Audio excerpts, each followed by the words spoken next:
আটাইলৈকে বিহুৰ শুভকামনা যাচিছোঁ আৰু এতিয়া লৈ আহিছোঁ আপোনালোকলে big size, small size, medium সাইজৰ হেণ্ডপতা, টপ ইয়েৰিংছ, হেংগিং ইয়েৰিংছ সকলোতে থকা হেণ্ডপতা আপোনালোকৰ বাবে লৈ আহিছোঁ।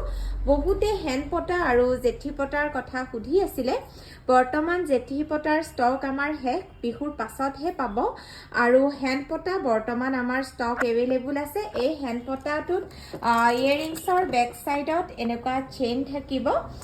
যিসকলে আমাক অৰ্ডাৰ প্লেচ কৰিব বিচাৰিছে সোনকালে কৰিব। স্ক্ৰীনত দিয়া নাম্বাৰটোত এটা স্ক্ৰীনশ্বটৰ সৈতে আমাক অনলাইন অৰ্ডাৰৰ বাবে হোৱাটছআপ কৰিব।